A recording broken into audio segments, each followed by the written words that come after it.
Election سے پہلے نتائج طے کر لیے ہیں تو پھر انتخابات کا کیا فائدہ؟ بزرگ سیاستدان اپنی جدوجہد ضائع نہ کریں، منشور پر الیکشن لڑیں، انتظامیہ کے زور پر نہ لڑیں، کسی اور کا فیصلہ قبول نہیں کریں گے۔ بلاول بھٹو زرداری کا نوشہرہ میں ورکرز کنونشن سے خطاب، کہا ایک وہ تھا جو ہر کسی کو جیل بھیجنے کا شوق رکھتا تھا، آج خود جیل میں ہے۔ دوسرے وہ ہیں جو ضمنی الیکشن میں ایک سیٹ نہ نکال سکے، کہتے ہیں بات ہو گئی ہے، 2/3 اکثریت لیں گے، 18ویں ترمیم کو تبدیل کریں گے۔ میاں صاحب کہتے ہیں انڈسٹری میں پیسہ لگانے والوں سے نہیں پوچھیں گے، ہم نہیں مانتے، سوال پوچھیں گے اور ضرور پوچھیں گے۔ پیپلز پارٹی وفاق اور 4 صوبوں میں جیتے گی۔ الیکشن صاف اور شفاف نہ ہوئے تو ایک وزیر اعظم بن جائے گا اور دوسرا دھاندلی کا الزام لگا کر دھرنا شروع کر دے گا۔ سابق وزیر اعظم نواز شریف کل اسلام آباد ہائی کورٹ میں پیش ہوں گے۔ نواز شریف کی العزیزیہ اور ایون فیلڈ ریفرنس میں سزا کے خلاف اپیلوں پر سماعت ہوگی۔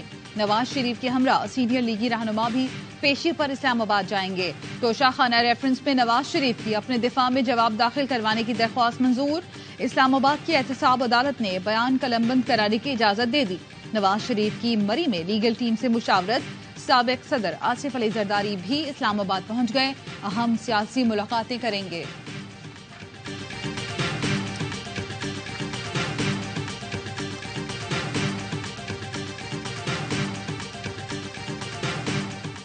ضرورت تو بابوں کی پڑتی ہے اور بلاول صاحب کو بھی بہت سرپرستی کی ضرورت ہے بابے کی۔ ایسی بات کرنی ہمیں چاہیے جس لوگ ہمیں ہنسے نہ۔ سب سے پہلے بابے ہی کام آتے ہیں اور بلاول بھٹو کو اس وقت بابے کی سخت ضرورت ہے۔ میرے یا کسی اور کے کہنے سے الیکشن شفاف نہیں ہوں گے۔ بلاول کو ایسی باتیں نہیں کرنی چاہیے جس پر ہنسی آ جائے۔ لیگی رہنما رانا تنویر کی پروگرام آف دی ریکارڈ میں گفتگو، 18ویں ترمیم میں ترمیم کرنے کا اشارہ دے دیا۔ بولے ذاتی رائے میں 18ویں ترمیم میں کام کی بہت گنجائش ہے اور اس میں ترمیم ہونی چاہیے۔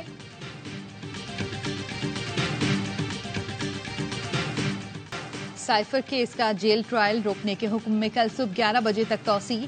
اسلام آباد ہائی کورٹ نے خصوصی عدالت کے جج ابو الحسنات ذوالقرنین کی تعیناتی کا نوٹیفیکیشن طلب کر لیا۔ سیکیورٹی خدشات سے متعلق رپورٹس بھی مانگ لی۔ القادر ٹرسٹ اور 190 ملین پاؤنڈ اسکینڈل میں نیب ٹیم کی چیئرمین پی ٹی آئی سے اڈیالہ جیل میں تفتیش۔ عدالت نے 21 نومبر تک چیئرمین پی ٹی آئی کا جسمانی ریمانڈ منظور کر رکھا ہے۔ سابق وزیر خارجہ شاہ محمود قریشی نے سائفر کیس میں ضمانت کے لیے سپریم کورٹ سے رجوع کر لیا۔ موقف اپنایا، میرا کردار مرکزی ملزم کے ساتھ نہیں ملایا جا سکتا۔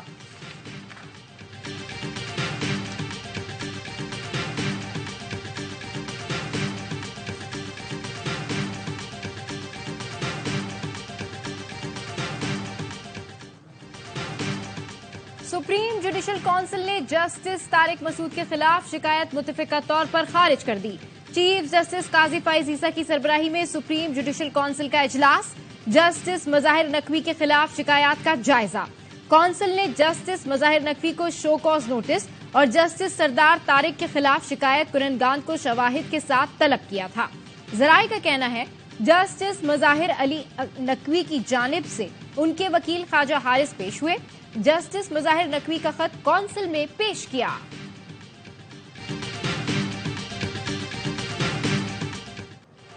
جسٹس مظاہر علی اکبر نقوی نے سپریم جوڈیشل کونسل کی کارروائی سپریم کورٹ میں چیلنج کر دی۔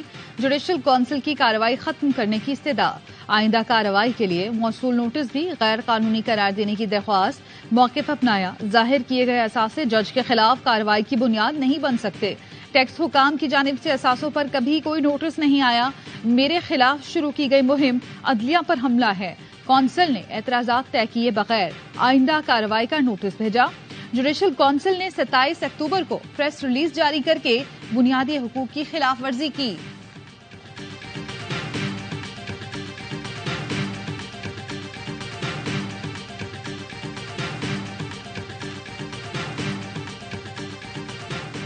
Professional military do not kill unarmed children. The people who claim to be the followers of Moses, they are following the footsteps of pharaohs. ہم غزہ میں فلسطینی بچوں کا ہولوکاسٹ دیکھ رہے ہیں۔ پیشہ ور فوجیں بچوں اور معصوموں کا قتل عام نہیں کرتی۔